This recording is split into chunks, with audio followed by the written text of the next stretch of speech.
We all know, of course, in December, we got Star Wars Episode 9, The Rise of Skywalker coming. Very excited about it. We got J.J. Abrams back, which I'm very stoked about because I loved The Force Awakens. It's my favorite of all the new Star Wars movies. Not as good as the original trilogy, nearly, but my favorite amongst the new movies.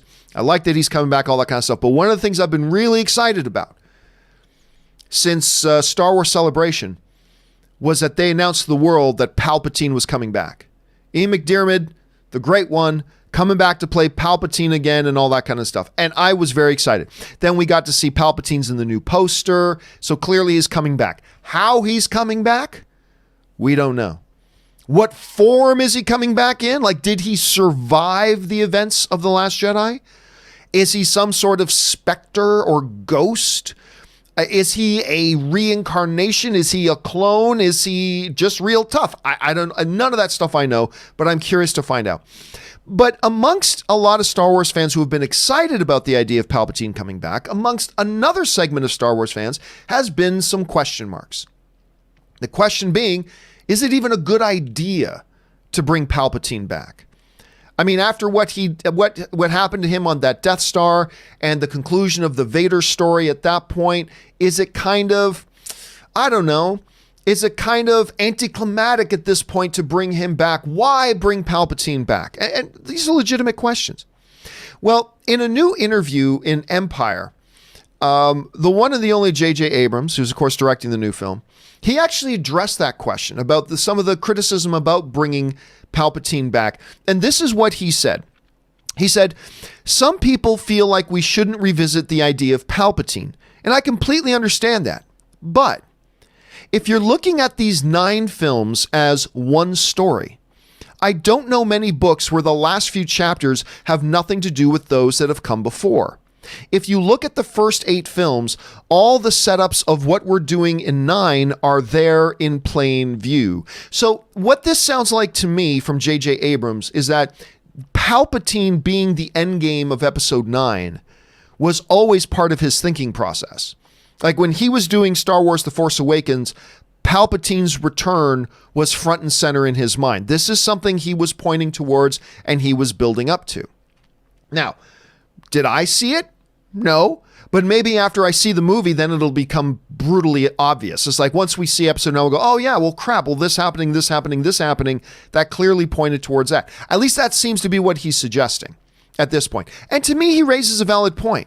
Like if you look at Star Wars as a continuous story, there are certain characters that have their parts to play in certain chapters. Anakin was clearly a front and center character in 1 through 3, and then still dominant, but not the primary character in 4 through 6. Luke became the primary character, whereas Vader stepped back, and then his part of the story came to an end in episode 6. Luke's part of the story essentially, for the most part, came to an end in episode 6 as well, but he's playing a supporting role from there on out. But if you're looking for that one piece of connective tissue then that runs from the gambit from the very first episode 1 through to the end of episode 9, it's got to be Palpatine. It's got to be Palpatine. Now, one thing that some people have said that I disagree with, and I'll tell you why I disagree with it.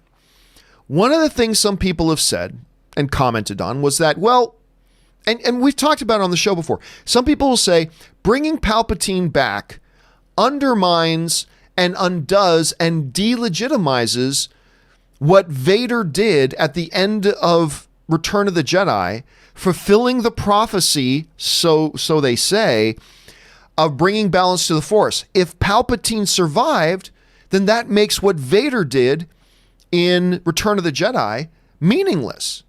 That's what some people will say. I've always disagreed with that.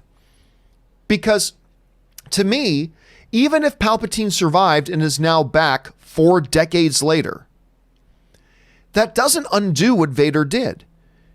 He was meant to bring balance back to the Force. He did it. He rid the galaxy of Palpatine. Now, maybe not forever, but he fulfilled that. He took away the rule of the Empire in the galaxy. And for decades, the galaxy enjoyed peace and prosperity under the New Republic. For decades. Now, just because that happens, that doesn't mean there isn't going to be some new evil later on or some returning threat later on. But for the time being, Vader did it. He broke the grip of the dark side. He brought back balance to the Force and ushered in a decades-long reign of peace and prosperity in the galaxy under the New Republic. So to me, Palpatine coming back. Now, look, if Palpatine came back 3 weeks later, if Palpatine returned 3 weeks after the events of Return of the Jedi, okay, then yes, that undoes basically any good thing that Vader did at the end, what Anakin did at the end by killing Palpatine. But this was decades and decades of peace and prosperity in the galaxy. To me, even if Palpatine didn't die in Return of the Jedi and Palpatine is here now, that does not in any way, shape, or form delegitimize or undermine or, neuter what it is that Anakin did, sacrificing his own life to save his son and get rid of the Emperor. Doesn't undo that, because all the good that came after it. Now, eventually in the galaxy, new threats can rise. Just so happens that big threat is still Palpatine lurking in the shadows. So where we go from there, I'm not sure. All I'm going to say is this. I'm not going to announce firmly whether bringing Palpatine back was the best idea in the world or the worst, because we haven't seen the movie yet. Once we see the movie, I'll have a little bit of an idea. But for now, in principle, I like the idea. Now, it's all about execution. Maybe I'll see the movie and I'll end up hating the fact that they brought him back. But in principle right now, I think bringing him back is a great idea. It ties all the saga together. It brings back one of the most beloved characters in it. I kid you not, Palpatine is my wife's favorite Star Wars character. Not Luke, not Han, not Leia, not Chewbacca, not 3PO. No, my wife's 100% favorite character in all of Star Wars is Palpatine. You should have seen her face light up when we realized that Palpatine was coming back. Anyway, so that's my thoughts on that. What do you guys think about JJ's comments there? Jump down to the comment section below and let me know your thoughts. All right, guys.